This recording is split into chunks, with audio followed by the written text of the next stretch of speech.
오늘은 즐거이 헌신하였으니라는 제목으로 하나님의 말씀을 증거하겠습니다. 여러분이 속해 있는 공동체에서 즐겁게 헌신하고 계십니까? 대답을 잘 못하시는 거 보니까요. 우리가 맞아요. 헌신하기 어렵죠. 저도 마찬가지인 것 같아요. 저에게 주어진 자리에서 열심히 최선을 다해서 몸 바쳐서 또 마음 바쳐서 하나님께 헌신하고 싶지만요, 그러지 못할 때가 많이 있는 것 같습니다. 우리가 처음에는 사랑하는 마음으로 즐겁게 헌신하다가 조금 시간이 지나면 억지로 헌신하게 되고, 또 마지못해 헌신하게 되고, 또 어쩔 수 없이 헌신하게 되는 경우가 많은 것 같습니다. 여러분 어떻습니까? 여전히 계속해서 즐겁게 헌신하고 계십니까? 이 세상의 모든 공동체는 누군가의 헌신으로 유지되고 또 세워져 갑니다. 우리 사회의 가장 기본이 되는 공동체, 가정이죠. 우리의 가정이 그냥 세워져 가는 것이 아니죠. 아버지들의 헌신으로 우리의 가정이 굳건하게 세워져 갑니다. 아버지들이 직장에서 열심히 일해서 가족들이 안정적인 그런 삶을 살 수가 있는 것이죠. 회사 생활하면서, 직장 다니면서 고생하고, 때로는 막 무시받고, 부당한 상황 가운데에서도 여기 사직서 꽂고 다니면서 이거 언제 낼까 하다가 못 내고 계속해서 일하는 거, 우리 아버지들, 우리 가족들이 있기 때문이죠. 가족들에게 헌신하기 위해서 그렇게 열심히 일하고, 또 가족들을 지키기 위해서 그렇게 아버지들이 헌신합니다. 제가 10대, 20대 때는요, 아버지가 작아 보였어요. 저희 아버지 목회하셨는데요, 시골로만 다니셨어요. 시골교회. 왜 이렇게 시골로만 끌고 다니는 거야? 아버지, 우리 아버지 능력이 없으신가? 근데요, 제가 30대를 지나서 40대가 되면서 아버지가 점점 커 보이는 거예요. 이제 가장이 되어서 제가 식솔들을 책임져야 하는 이 입장에 있다 보니까 우리 아버지 참 대단한 분이셨구나, 이런 생각을 하면서 아버지의 헌신에 감사하게 됩니다. 또 우리 어머니들 헌신으로 우리 가정이 굳건하게 세워져 갑니다. 어머니들이 가정의 뒷바라지를 해주기 때문에 우리가 안락한 삶을 살 수가 있는 것이죠. 제가 고등학교 때 자취를 했어요. 저희 집이 섬이었거든요. 그래서 고등학교 때 제가 인천에 나와서 혼자 자취를 했는데, 혼자 지내니까 이제 식사 준비하는 거, 또 설거지하는 거, 빨래하는 거, 빨래 개는 거, 청소하는 거, 또 쓰레기 버리는 거, 이거 다 혼자 해야 되는 거예요. 그전에는 이런 것들이 당연히 되는 건 줄 알았는데요, 내가 해보니까 이거 힘든 일이구나 깨닫게 되었습니다. 집안일은 해도 끝이 없고, 아무리 해도 티도 안 나고, 잘했다고 해주는 사람 하나 없고, 퇴근도 없고, 그런 일이죠. 이런 일을 당연한 듯이 감당하고 가족을 위해서 헌신하는 우리 어머니들에게 감사하게 됩니다. 자녀들 어떤가요? 자녀들도요, 가정을 위해서 헌신합니다. 아버지 어머니가 옛날 방식으로 하는데도 참고 따라주고 순종하고 부모님 사랑하는 마음으로 잘 섬기면서 가정을 위해서 자녀들이 헌신합니다. 가정뿐만 아니라 교회도 구석구석에서, 보이는 곳에서 또 보이지 않는 곳에서 섬기고 봉사하는 손길이 있기 때문에 교회가 든든히 세워지고 유지되고 부흥하게 되는 것입니다. 우리의 직장에도 곳곳에서 헌신하는 사람들이 있기 때문에 직장이 발전하고 이익을 내고 또 많은 사람들에게 유익을 주는 것입니다. 우리나라도 곳곳에 삶의 자리에서 헌신하는 그런 사람들이 있기 때문에 이렇게 발전하고 잘 살고 좋은 나라가 된 것입니다. 그러나 헌신해야 할 사람이 헌신하지 않았을 때 공동체는 문제가 생기고 위기를 맞게 됩니다. 우리의 가정, 교회, 직장, 나라에 문제가 생기고 위기가 생기는 이유는 헌신해야 할 사람이 헌신하지 않았기 때문입니다. 오늘 우리가 함께 읽은 본문이 사사기 말씀인데요, 우리가 사사기 5장 9절 말씀 읽었죠. 사사기의 전체 주제가 바로 이것입니다. 헌신해야 할 사람이 헌신하지 않았을 때 이 이스라엘이라는 나라에 문제가 생기고 위기를 맞이하게 되었습니다. 사사기의 전체적인 구성을 세 부분으로 나누어 볼 수 있는데요. 첫 번째 부분은 1장, 2장, 두 장입니다. 잘 안 보이시죠? 제가 막고 있어가지고 저희 위에 화면 보시면 되겠습니다. 가나안 땅에 들어간 이스라엘 백성이 지파별로 할당된 땅을 정복 전쟁으로 빼앗는 그러한 내용이 기록되어 있습니다. 그런데 그 땅에 가나안 땅에 살고 있던 이방 민족들 다 쫓아냈나요? 다 쫓아냈나요? 아니죠. 남아 있는 이방인들이 그 땅에 남아 있는 이방인들이 있었죠. 여호수아가 죽자 이스라엘 백성은 다른 세대가 되어 여호와 하나님을 버리고 이방 민족들이 섬기는 그 우상을 섬기게 되었습니다. 두 번째 부분은 3장에서 16장인데요. 가장 긴 부분이죠. 14장에 걸쳐서 기록되어 있는 부분이 두 번째 부분입니다. 이 부분은 사실은 하나의 주제입니다. 하나의 패턴을 보여줍니다. 그 패턴은 이런 겁니다. 이스라엘 백성이 범죄를 저지르죠. 우상 섬기는 거죠. 그 땅에 있는 우상을 섬기는, 하나님 앞에 범죄하죠. 그러면 이방인들이 침입하죠. 이스라엘 민족을 막 괴롭히죠. 괴롭당한 이스라엘 백성이 어떻게 해요? 하나님께 간구합니다. 하나님 도와주세요. 도와주세요. 살려주세요. 괴롭습니다. 이방 민족이 우리 괴롭힙니다. 살려주세요. 그리고 회개하죠. 하나님께 회개하면 하나님께서 누구를 세우세요? 사사를 세우셔서 그 이방 민족의 손에서 건져주시고 그리고 평화를 주시죠. 그래서 20년, 30년 이런 평화로운 시대를 지내다가 오늘 드보라 사사가 나타나기 전까지는 80년 동안 그 이스라엘의 평화한 시간이 있었다라고 그렇게 이야기를 하는데요. 그러다가 이제 평안해서 살다 보면 또 이스라엘 백성들이 어떻게 해요? 범죄예요, 범죄. 뭐 섬겨요? 우상 섬겨요. 그러면 어떻게 돼요? 이방 민족이 쳐들어서 괴롭혀요. 그러면 또 하나님께 간구해요, 기도해요. 그러면 회개해요. 그러면 하나님께서 또 누구를 세우세요?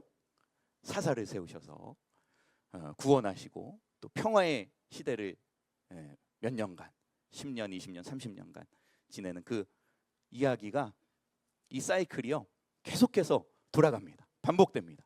몇 번 반복돼요? 12번 반복돼요. 12번. 사사가 몇 명이에요? 12명. 12명 사사가 세워지고 또 타락하고 범죄하고 이 사이클이 12번 반복되는 것입니다. 이 사사기가 길어진 이유가 여기에 있습니다. 이 두 번째 부분 여기서요 사이클이 한두 번 만에 끝나면요 사사기가 8장이나 9장 10장 이내로 그냥 끝나버려요. 그런데 여기서 12번 이렇게 똑같은 패턴이 12번 돌아가니까요 21장까지 사사기가 길어졌습니다. 사사기를 읽는 그 독자들 이 사이클이 반복돼서 돌아가는 것을 보면서 이런 질문을 하게 됩니다. 12번이 이렇게 계속 돌아가니까요 한 번 돌아갈 때마다 이런 질문들을 하게 되는 거예요. 누구 잘못 때문이지? 도대체 누구 잘못 때문이지? 누구 때문이지? 누구의 책임이지? 이런 궁금증이 12번 돌아오면서 최대에 달했을 때 그때 사사기의 저자는 마지막에 두 가지의 이야기를 통해서 우리에게 이 질문에 대한 답을 알려줍니다. 이 세 번째 부분이 바로 17장부터 21장까지 5장에 걸쳐서 나와 있는데요. 이 마지막 부분에는요 2명의 레위인 이야기가 기록되어 있습니다. 2명의 레위인 이야기. 그 첫 번째 이야기는 미가의 집 제사장 이야기입니다. 이 미가라는 사람이 자기 집에 제단을 설치하고 제사장의 옷, 에봇을 준비하고 제사장을 모시기 위해서 연봉을 책정해 놓습니다. 자기 집에 제단을 만들어 놓고 제사장 모셔서 예배드리는 삶을 살아야지. 미가가 믿음이 좋아 보이죠? 그렇죠? 나 예배하는 삶 살아야지. 제사장 모시고 우리 집에 예배하는 삶 살아야지. 그런데요, 왜 이렇게 했느냐가 중요하죠. 미가가 왜 그랬냐면요, 어머니의 돈을 훔쳤어요. 은 1,100을 훔쳤습니다. 엄마 돈을 훔쳤더니 엄마가 어떻게 기도해요? 내 돈 훔쳐간 놈 천벌 받아라, 하나님. 그렇게 기도하는 거예요. 저주하는 걸 들었습니다. 그래서 이거 큰일 났다, 나 하나님한테 천벌 받는 거 아니야?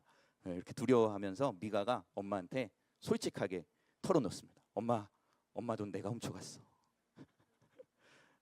엄마도 이제 걱정이 되는 거예요. 내가 저주했는데 훔쳐간 놈 천벌 받으라고 기도했는데 내 아들 어떻게 되면 어떡하나. 큰일 났네. 그러면서 은 200을 들여서 신상을 만들고 아들에게 주고, 그리고 이제 신당을 그렇게 만들었습니다. 하나님을 잘 섬기려고 지배 재단을 만든 것이 아니라요, 자기 죄 짓고 벌 받을까 봐 이제 하나님 이용하는 거죠. 하나님 섬기는 척 하는 거였습니다. 때마침 청년 레위인 한 명이 거류할 곳을 찾아 헤매다가 이 미가의 집에 이르게 되었습니다. 잘 됐다. 미가가 초청하죠. 우리 집에 오셔서 우리 집에 제사장 돼 주십시오. 제가요 옷도 드리고요, 사택도 드리고요, 연봉도 제가 책정해 놨으니까요, 우리 집 오셔서 제사장 하시죠. 그래서 그 청년 레위인이 그 미가의 집에 제사장이 되었습니다. 여기서 또 뭔가 하나가 이상하죠. 청년 제사장은 원래 베들레헴에 거주하고 있었습니다. 베들레헴은 어떤 지파 성읍이냐면요, 유다 지파의 성읍이에요. 그러니까 그 사람은요, 유다 지파 사람들 섬기면서 베들레헴에서 유다 지파 사람들이 하나님 잘 믿게 하고 하나님 뜻대로 살아가게 하고 하나님의 뜻을 알려주고 그렇게 해야 되는데요, 이제 자기 먹고 살 길이 막막해지니까, 그러니까 그걸 버리고 다른 데로 이제 온 거죠. 그래서 이 에브라임 산지까지, 미가의 집이 있는 에브라임 지파가 사는 이 에브라임 산지까지 오게 된 것입니다. 자신이 주어진 공동체에서 헌신하지 않고 떠난 것입니다. 한번 배신한 사람은 또 배신할까요, 안 할까요? 한번 배신한 사람은요 또 배신합니다. 이 청년 그 미가의 집 제사장 된 사람이요, 미가를 배신해요. 단지파, 이 청년 레위는 미가를 배신하고 또 한 번 자신의 자리를 떠납니다. 단지파가 거주할 땅을 찾기 위해서 북쪽으로 이동하는 중에 우연히 이 미가의 집에 들리게 됩니다. 이 단지파가 와서 보니까요, 여기에 레위인 제사장이 있는 거예요. 그래서 제안합니다. 너 한 집안의 제사장 할래? 아니면 한 지파의 제사장 할래? 조그만 곳에서 제사장 할래? 큰 곳에서 제사장 할래? 우리 지파의 제사장 하는 게 어때? 한 집안 제사장 하는 것보다 지파의 제사장 하는 게 더 낫잖아. 대형교회 목사님 되는 게 더 낫잖아. 그래서 그렇게 제안을 했을 때 어떻게 해요? 이 청년 제사장이 배신하고요, 그 미가를 배신하고요, 자기한테 집 주고 또 사택도 주고 옷도 주고 연봉도 주고 월급도 주고, 그럼 미가 배신하고요, 뒤도 안 돌아보고 단지파를 따라서 단지파의 제사장이 되어서 떠나가 버립니다. 미가에게 아무 말도 없이 단지파의 제사장이 되어 가버렸습니다. 이 레위인은 자신에게 맡겨진 헌신의 자리에 서 있어야 함에도 하나님의 뜻에는 관심이 없고 자기의 유익을 위하는 데에만, 그리고 더 큰 제사장직을 얻는 데에만 관심을 가진 것입니다. 두 번째 이야기도 역시 레위인 제사장의 이야기로 기브와 첩 사건 이야기가 기록되어 있습니다. 그 이야기는 이렇습니다. 한 레위인 제사장이 첩을 맞았는데 그 첩이 바람을 피우고 아버지 집으로 가버렸습니다. 시작부터 이거 야리꾸리하죠. 제사장인데 뭐가 있어요? 첩이 있어요. 첩이 또 바람 피고 친정으로 도망갔어요. 그래서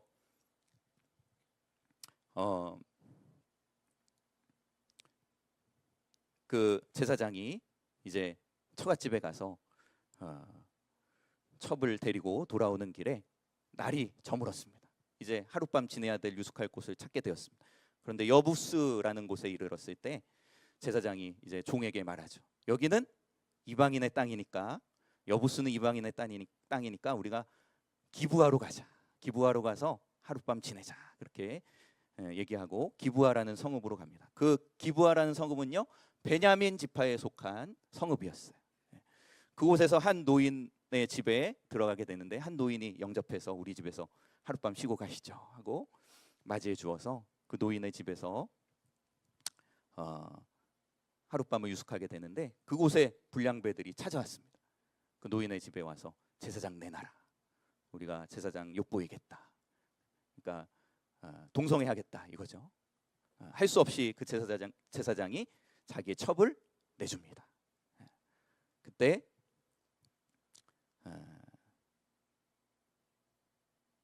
밤새도록 그 불량배들이 그 첩을 능욕하였습니다. 새벽이 되어서 이제 제사장이 문을 열어보니까요, 그 첩이 죽어 있었습니다. 제사장은 이제 그 시체를 가지고 집으로 돌아가서 그 첩의 시체를 12조각을 내고 이스라엘 12지파에게 그 시체의 조각을 다 보내죠. 그 일로 이스라엘 자손이 모여 기브아를 진멸하기로 결정하는데, 베냐민 지파는 반대했습니다. 왜 반대했죠? 기브아가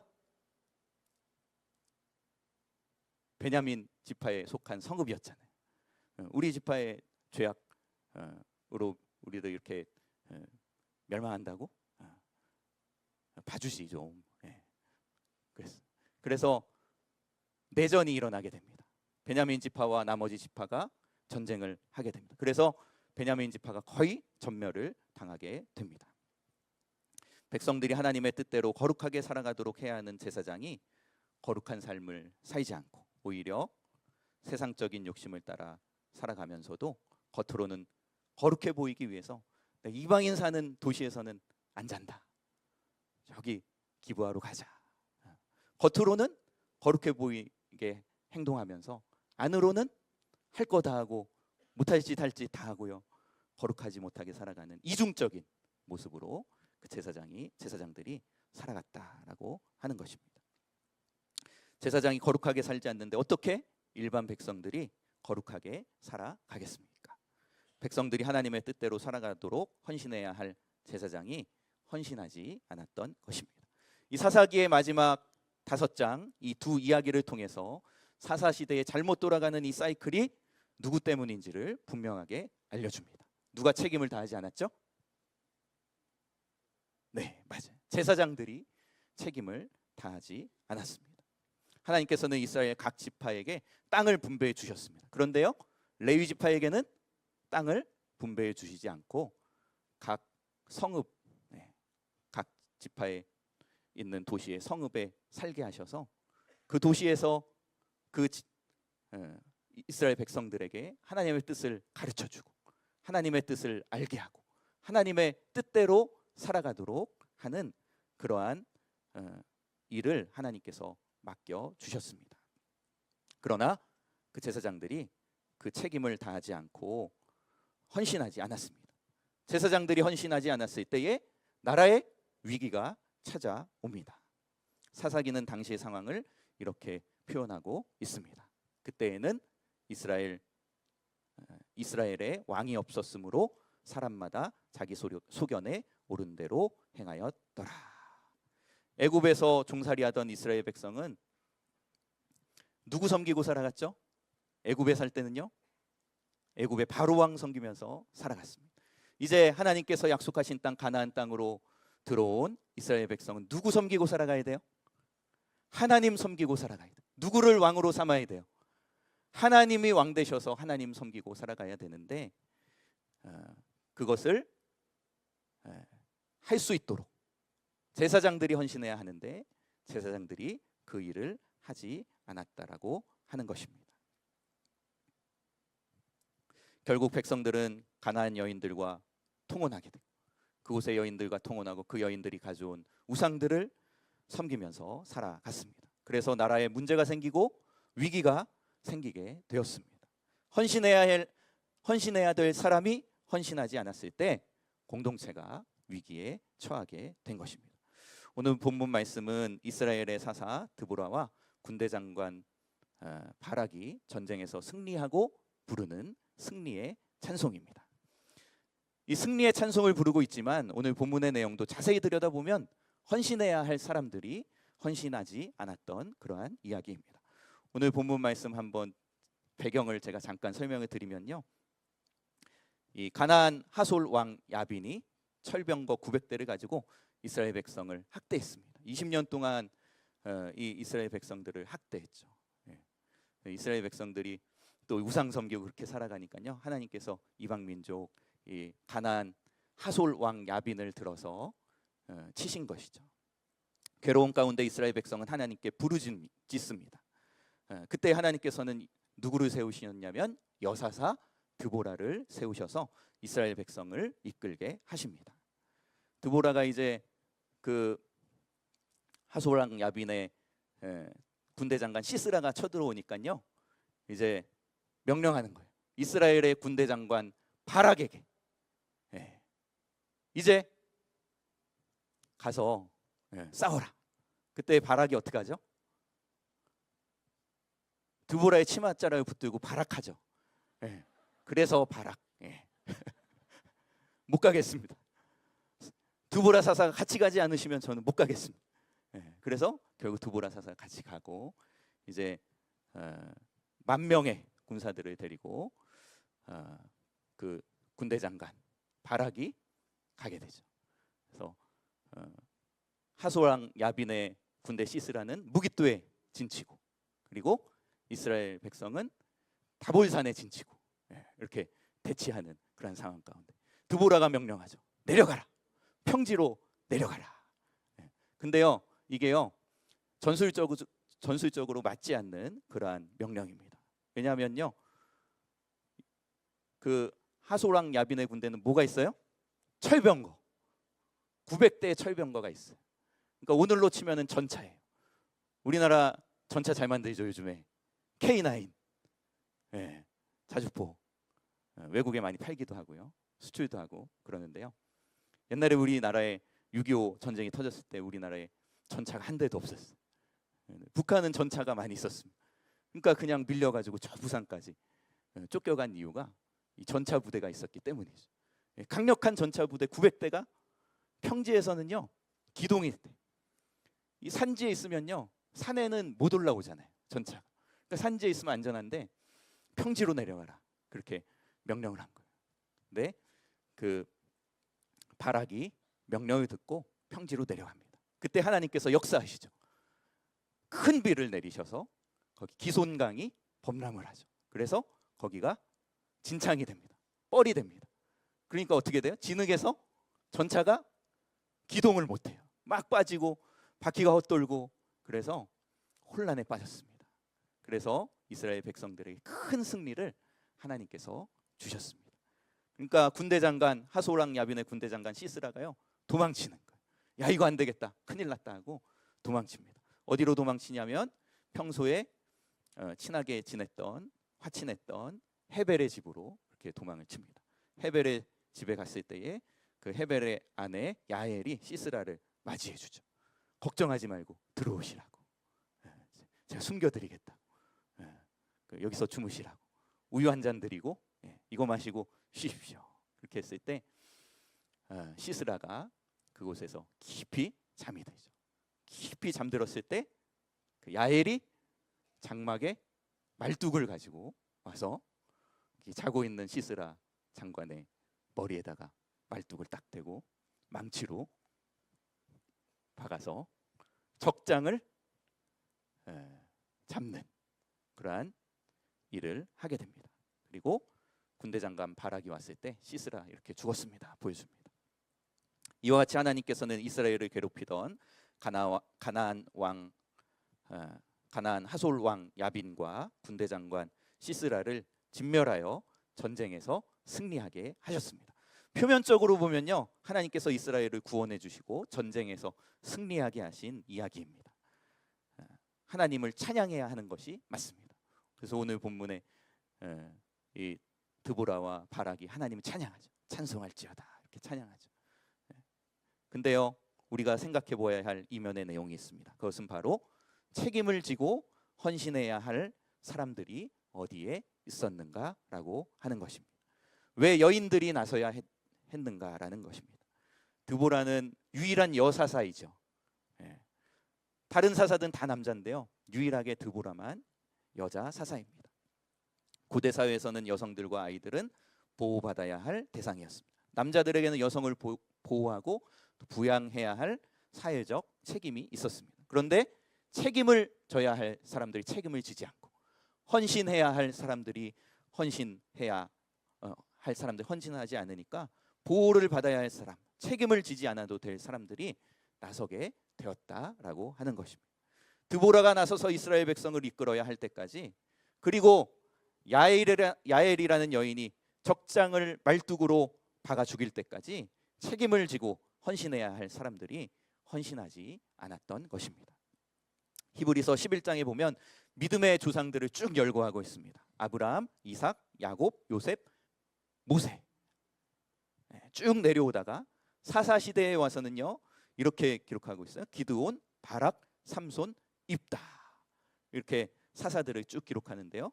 여기 바락이 있죠. 원래 누가 들어가야 돼요? 드보라가 들어가야죠. 드보라가 사사였잖아요. 근데요 군대 장관 바락이 들어간 거예요. 왜 그런 거예요? 자기들의 역사가 부끄러운 거예요. 책임을 지고 헌신해야 할 사람들이 헌신하지 않고 보호받아야 할 드보라가 전면에 나서서 헌신해야 했다는 사실을 기록하기가 부끄러운 것입니다. 그러니까 드보라라고 기록해야 되는데 거기에다 바락이라고 그렇게 기록한 거예요. 사사시대에 필요할 때마다 대타를 기용하듯이 사사를 세우셔서 백성들을 이끌어 가게 하신 이유는 누가 헌신하지 않았기 때문이에요? 바로 제사장들이 헌신하지 않았기 때문입니다. 백성들이 하나님을 왕으로 섬기고 백성들이 하나님 뜻대로 살아가도록 그렇게 해야 할 제사장들이 헌신하지 않았고 그 일을 책임을 감당하지 않았기 때문에 이런 일이 일어났다라고 하는 것입니다. 보호받아야 할 드보라가 전면에 나서서 사사로 활동할 수밖에 없었던 이유, 야엘이 적장을 죽일 수밖에 없었던 이유는 백성들의 지도자로 나서야 할 책임을 지고 있던 헌신해야 할 사람들이 헌신하지 않았기 때문입니다. 여러분이 속한 공동체가 문제와 위기 가운데 있다면 우리의 가정, 우리의 교회, 우리의 직장, 우리 나라와 민족의 문제와 위기가 있다면 그것은 헌신해야 할 사람이 헌신하지 않았기 때문입니다. 누가 헌신하지 않았습니까? 누가 헌신하지 않았어요? 제가 헌신하지 않았나요? 전가요? 뭐 레위인 제사장들이 헌신하지 않았다고 그러는데 목사님이 헌신하지 않은 겁니까? 이렇게 하시는 건가요? 우리는 항상 다른 사람이 헌신하지 않았기 때문이라고 생각합니다. 아닙니다. 내가 헌신하지 않았기 때문입니다. 베드로전서 2장 9절 말씀 우리 함께 읽어보도록 하겠습니다. 시작. 그러나 너희는 택하신 족속이요 왕같은 제사장들이요 거룩한 나라요 그의 소유가 된 백성이니 이는 너희를 어두운 데서 불러내어 그의 기이한 빛에 들어가게 하시니에 아름다운 덕을 선포하게 하려 하심이라. 아멘. 우리는 왕같은 제사장들입니다. 어두운 세상에 나가 빛 되신 예수 그리스도의 아름다운 덕을 선포해야 할 책임이 우리 성도들에게 있습니다. 하나님께서 레위인들이 각 지파의 땅에 속한 성읍에서 백성들에게 하나님의 뜻대로 살아가도록, 하나님을 왕으로 모시고 살아가도록 그렇게 해야 할 책임을 주셨던 것 같이 우리에게, 우리가 속한 공동체에 우리를 보내주셔서 그곳에 하나님의 뜻을 실현하게 하고 하나님이 통치하시는 곳이 되도록 해야 할 책임을 우리 가운데에 주셨습니다. 우리를 그래서 그 공동체에 보내주셨습니다. 우리를 제사장으로 삼아 주셨습니다. 하나님의 뜻대로 이 공동체가 세워지도록 우리를 부르셨습니다. 여러분의 공동체에 문제가 있다면, 또 위기가 있다면 그것은 바로 내가 헌신하지 않았기 때문입니다. 우리가 그 책임을 다하지 않는다면 드보라를 들어서 사사로 사용하셨던 것처럼, 또 야엘이라는 여인에게 적장을 죽이는 그러한 전공을 세우게 하셨던 것처럼 우리가 아닌 다른 사람들을 통해서 이 땅을 회복시키시고 고쳐 주실 것입니다. 우리는 부끄러움을 당할 수밖에 없을 것입니다. 여러분, 공동체가 위기 가운데 있는 것 누구의 잘못입니까? 바로 우리의 잘못입니다. 하나님 뜻대로 살지 못한 것, 거룩하게 살지 못한 것, 예수님의 빛을 세상에 비추지 못한 것, 왕 같은 제사장의 책임을 다하지 못한 우리의 잘못임을 깨달아야 될 줄로 믿습니다. 이것을 깨달을 때 회개할 수 있어요. 그리고 내가 속한 공동체를 위해서 헌신할 수 있습니다. 책임을 다할 수 있습니다. 우리에게 주어진 그곳에서 왕 같은 제사장의 사명을 잘 감당하며 즐거이 헌신할 때 우리가 속한 공동체에 하나님의 회복이 임하게 되고 문제가 해결함 받게 되고 하나님의 축복이 임하게 될 줄로 믿습니다. 그러한 은혜가 우리 가운데 있기를 주님의 이름으로 간절히 축원합니다.